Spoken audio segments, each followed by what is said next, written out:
चित्रकूट स्थित जगतगुरु श्री रामभद्राचार्य महाराज द्वारा संचालित तुलसी प्रज्ञा चक्षु विकलांग उच्चतर माध्यमिक विद्यालय में बीते 10-11 दिनों से सरकारीकरण की मांग को लेकर कर्मचारी धरना प्रदर्शन कर रहे हैं। कर्मचारियों के ऊपर दबाव बनाने के लिए उत्तराधिकारी रामचंद्र दास पुलिस और प्रशासनिक अधिकारियों को लेकर विद्यालय पहुंच गए।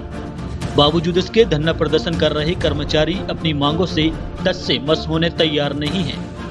कर्मचारियों ने साफ तौर पर कहा है कि अगर विद्यालय का सरकारीकरण नहीं किया गया तो हम लोग कोई भी कदम उठाने तैयार हैं। विद्यालय की प्राचार्य निर्मला वैष्णव ने आरोप लगाते हुए कहा है कि पुलिस और प्रशासनिक अधिकारियों द्वारा उनके ऊपर धरना प्रदर्शन खत्म करने के लिए दबाव बनाया गया और ये सब उत्तराधिकारी रामचंद्र दास के कहने पर किया गया। विद्यालय परिसर में मौजूद उत्तराधिकारी रामदास ने कहा, नया गांव से टी आए थे, ठीक है। फिर तहसीलदार जी आए थे। क्या बोले आपसे, क्या बातें हुई हैं? दबाव बना रहे थे कि आप धरना छोड़ो। क्यों? बस यही बात है, ये क्योंकि ये लाए हैं युवराज, सरकारी मांगे हैं हमारी, वो नहीं मानी जा रहे हैं। तो ये भी युवराज ने मोहनीय मंत्र ऐसे डाला है गुरुजी को कि गुरुजी के मैं नहीं दूंगा। और सर मैं कह रही हूँ कि जब गुरुजी 3 बार भोपाल गए, शिवराज सिंह जी से मिले, शिवराज सिंह ने खास कहा कि हम तो करना चाह रहे हैं विद्यालय को सरकारी, लेकिन ये लड़का गड़बड़ कर देता है। साफ कहा वो ये कारण है, उत्तराधिकारी बन के बैठा है ना, इसलिए गुरुजी थोड़ी उनकी बात मान रहे हैं। आगे रणनीति नहीं सर, मैं अपने व्यक्तिगत बताऊँ, मैं आत्मदाह करूँगा, मैं मर जाऊँगा। वैसे भी मरा हूँ, 100% हूँ, मैं मर जाऊँगा। मैं ये चाहता हूँ कि आज हमारे गुरुदेव जी हम लोग कह रहे हैं पूरा हम देंगे, हमें नहीं विश्वास है कि देंगे। अभी तक चल जैसे 27 साल पूरा हो गया, क्या दिया पूरा वेतन के अलावा? क्या कुछ एक्स्ट्रा चीज नहीं मिलता है। इसलिए हम लोग चाहते हैं कि हमको मेन था सरकारी हमारा हो रहा था, तो उसमें व्यवधान कैसे पैदा हो गया, इसका रीजन हमको पता चलना चाहिए। विद्यालय परिसर में मौजूद उत्तराधिकारी रामचंद्र दास ने कहा कि यह गुरुजी का निर्णय है।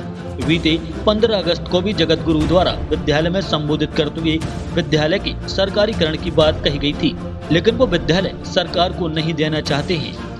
कुल मिलाकर कहा जाए कि जहां कर्मचारी अभी भी अपनी मांगों पर अड़े हुए हैं और सरकारीकरण से कम पर मानने को तैयार नहीं है, तो वहीं प्रबंधन सरकारीकरण के लिए राजी नहीं है। देखिए, पहली बात तो ये कोई विवाद नहीं है, ये कुछ आंतरिक समझ की कमी हुई है, इस नाते ऐसी परिस्थितियां हुई हैं। पहली बात जो मैं कहना चाहता हूं कि पूर्व में पूज्य गुरुदेव का जब स्वास्थ्य खराब था, तो कोरोना के समय शिक्षकों के दबाव में पूज्य गुरुदेव ने निर्णय लिया था कि हम इस तुलसी प्रज्ञा चक्षु दिव्यांग उच्चतर माध्यमिक विद्यालय को शासन को सुपुर्द करेंगे, देंगे।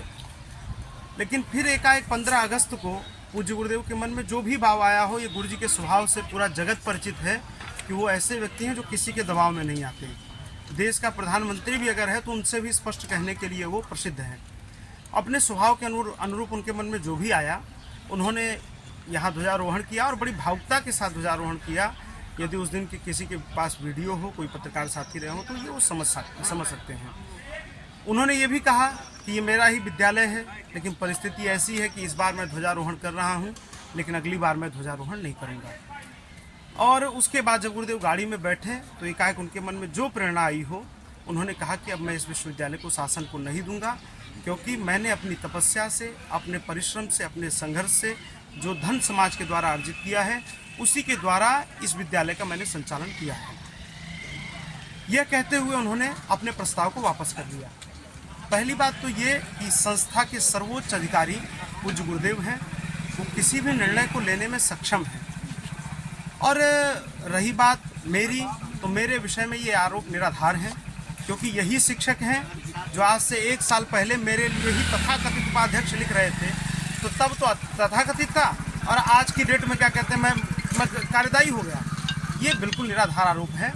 और दूसरी बात मैं जो सुन रहा हूँ, हमारे यहाँ पर हमारे विद्यालय के सचिव भी उपस्थित हैं, श्री हेमराज सिंह चतुर्वेदी जी। हमारे इस विद्यालय के प्रबंधक जिनको गुरुदेव ने नियुक्त किया, ऐसे न्यायबंधु गोयल जी भी उपस्थित हैं। सब उपस्थित हैं। आज गुरुदेव ने इनसे संवाद के लिए भेजा, लेकिन संवाद की जो स्थिति है आप देख रहे हैं। जो ये कह रहे हैं कि इस विद्यालय में जब से मैंने जिम्मेदारियां ली तब से शोषण हो रहा है। ये बात बार बार मुझे सुनने में आ रही है। मुझे भी बहुत दुख हुआ इस बात